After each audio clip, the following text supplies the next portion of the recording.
Okay, have you ever really stopped and listened to your city? I mean, beyond all the traffic and the noise. Because if you do, you'll start to notice something else. A whole hidden world of wild birds. Not just surviving, but actually thriving right under our noses. Today, we're going to pull back the curtain on this urban oasis and find out what's really going on. So, let me ask you. Think about your trip to work this morning, or just the view from your window. What birds do you actually see? I'm willing to bet for most of us, it's the usual suspects, right? A few sparrows chirping away, maybe a flock of pigeons hanging out in the square. They're kind of just part of the scenery. But what if I told you that's barely scratching the surface? Seriously. It turns out our big, bustling cities are basically secret bird sanctuaries, packed with an incredible variety of wildlife. It sounds completely backwards, I know, but it's true. Which, of course, brings up a really good question. If cities are these concrete jungles we always talk about, then why on earth are all these different birds choosing to call them home? What makes it an oasis for them? Well, it turns out cities have the perfect recipe for a bird paradise, and it really comes down to four key things.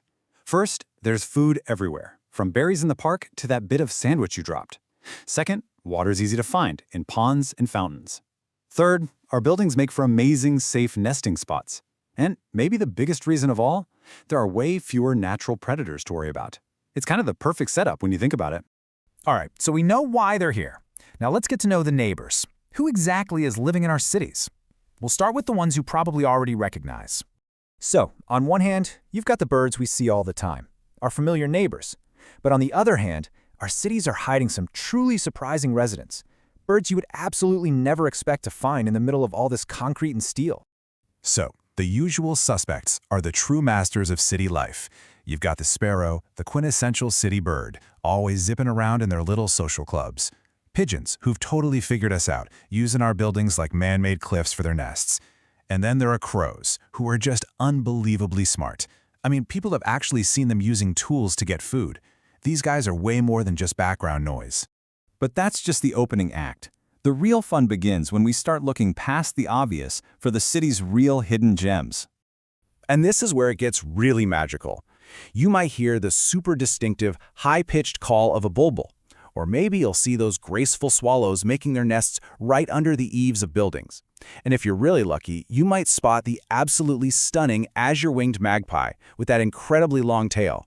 But the ultimate prize, the holy grail for any city birdwatcher, is the kingfisher.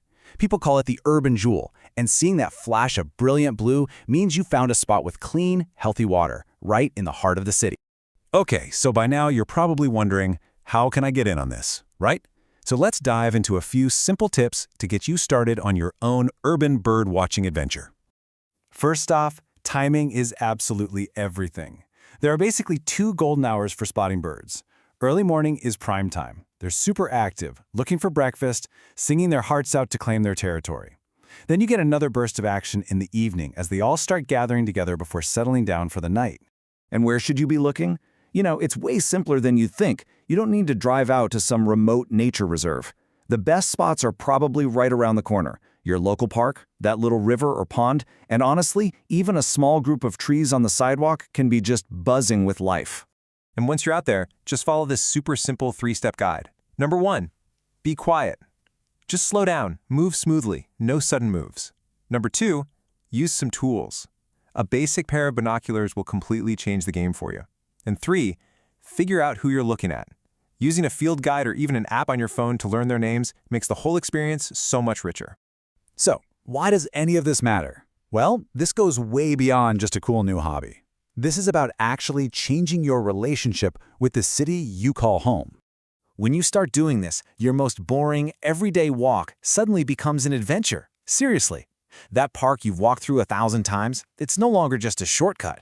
It becomes a place where you might discover something amazing, a living world that you're actually a part of. And that brings us to a really powerful idea. Our small, everyday actions, like keeping parks clean or valuing our green spaces, they aren't small at all. They're a literal lifeline for these birds. In a way, we're the caretakers of their urban oasis.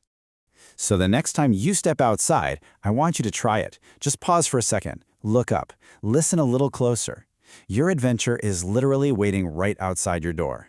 So the only question left is, What will you find in your urban oasis?